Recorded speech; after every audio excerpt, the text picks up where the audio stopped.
Assalamu alaikum wa rahmatullahi wa sannun mu kuma da sake kasancewa da ku a yau a wani sabon bidiyo namu a kuma wannan channel namu wato na Rami TV.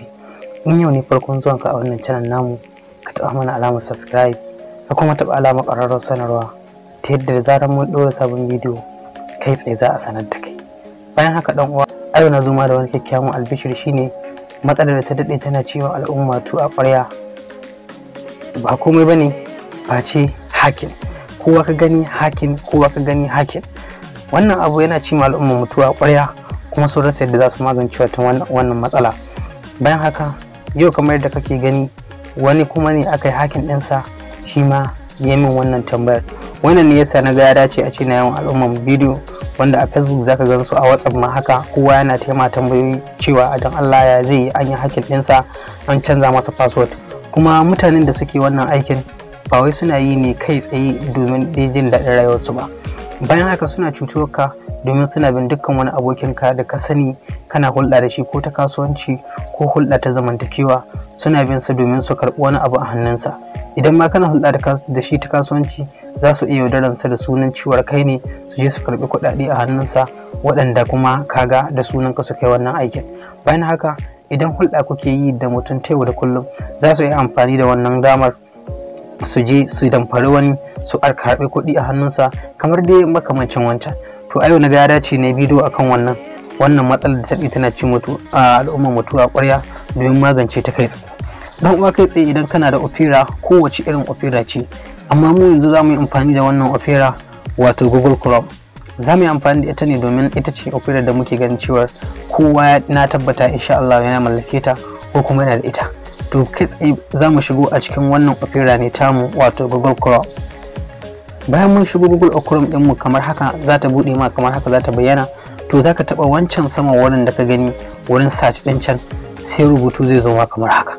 Abinda za mu rubuta a nan shine za ka rubuta access download.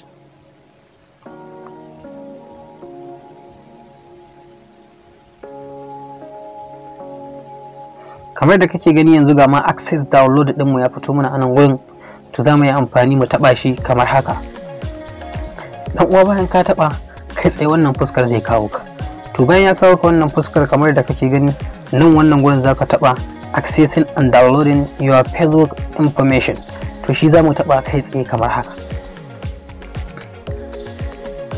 Kai tsaye bayan mun taba wannan abu namu kamar tsaye access and downloading information, here Facebook information, to kai tsaye zai koma kawo mu wannan gurin da ka gani.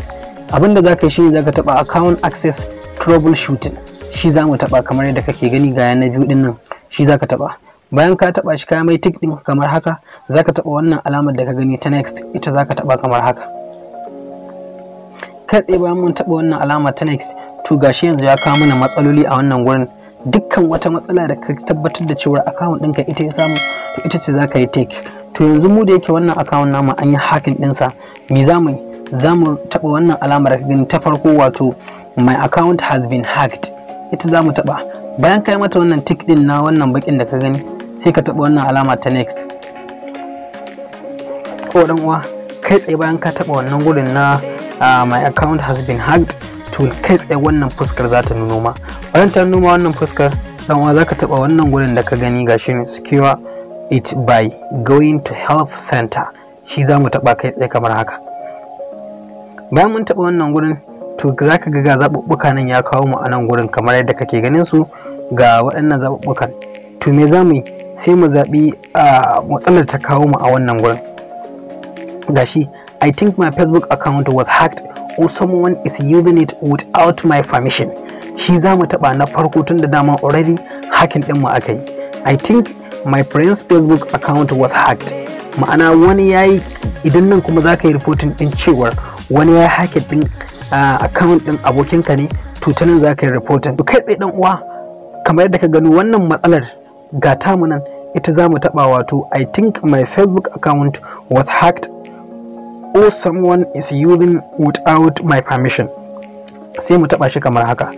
Kai tsaye bayan mun taba shi haka kamar haka, yau kai tsaye dan uwa, bayan ka taba wannan wurin, to abin da za ta kawo ka shine wannan bayanan za ta ƙara rubutu ma nan kamar yadda ka gani kamar haka. If you think your account has been hacked or taken over, you should visit this page. Kawai za mu taɓa wannan pejin da ka gani gashi a nan gurin, shi za mu taɓa kamar haka. Wannan pejin da ka gani shi za mu taɓa. Bayan mun taɓa wannan pejin kamar haka, to yanzu gashi ya kawo mana wannan bayanin cewa if you believe your account has been compromised by another person or virus, please click the my account is compromised. To shi za mu taɓa compromised, my account is compromised, kamar yadda kake ganin shi gashi haka, shi za mu taɓa. Kamar yadda kake gani, alhamdulillah dan uwa, gashi Facebook din mu ya zo kamar haka. To me za mu yi? Za mu saka wannan number tamu ko kuma email address wanda muka taɓa sakawa. Idan da email muka buɗe Facebook din mu, to da email za mu yi amfani. Idan kuma da number waya muka buɗe Facebook din mu, da ita za mu yi amfani. Kai tsaye a nan gurin dan uwa kake gani, za mu saka wannan number waya din da aka buɗe wannan Facebook din da ita. Misali yanzu dan uwa, ga Facebook din mu, ga number wayar mu mun saka. To a nan gurin da aka sa password, zaka saka ainihin password din da kasancewar ka buɗe wannan Facebook din da shi zaka saka. Yanzu misali ba za mu saka wannan password, idan na saka zan dawo muku. Yau kai tsaye dan uwa, kamar da kake gani yanzu mun saka password din mu. Me za mu yi na gaba shine za mu taba wannan login din da kake gani. Yanzu kamar da kake gani dan uwa, yanzu ya ce we can send you a login code, ma'ana za su tura muna login code a wannan abu da kake gani namu. Yau dan uwa, kamar da kake gani yanzu gashi sun nuno mana cewa za mu saka wasu code guda 4 wanda za su tabbatar da cewa lalle mu ne muka dawo. To idan muka saka wannan code din, to insha Allah yanzu abin da za su yi shine za su tabbatar mana da account din mu, kuma za su maido mana da account din mu kai tsaye ba tare da mun sha wata wahala ba. Yau dan uwa, kamar da kake gani yanzu gashi mun saka password din da mu suka turo mana a yanzu. To yanzu me za mu yi? Za mu je mu taba wannan alama ta next da ka gani kamar haka. Bayan mun je mun taba wannan alama da ka gani ta next, to abin da za mu yi anan shine za mu saka za mu yi create na password. Misali za mu saka wani password. Yau dan uwa, kamar da kake gani yanzu ga password new mun saka, tunda an nemi yanzu mu create na password.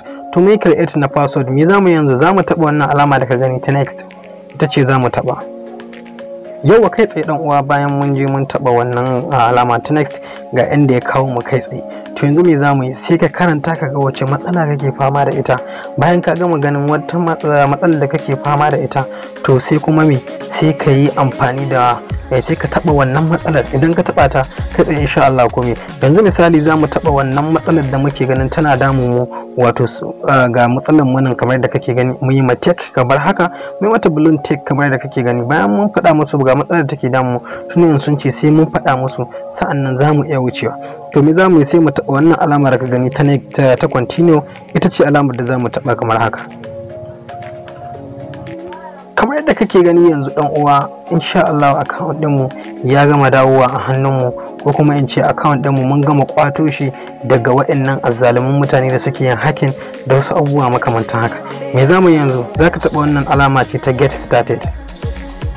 Dan uwa, kamar da kake gani kai tsaye bayan ya gama downloading, ko kuma mu ce bayan ya gama downloading din komai da komai, to yanzu abin da zaka yi shine zaka taba wannan alama ta continue kamar haka.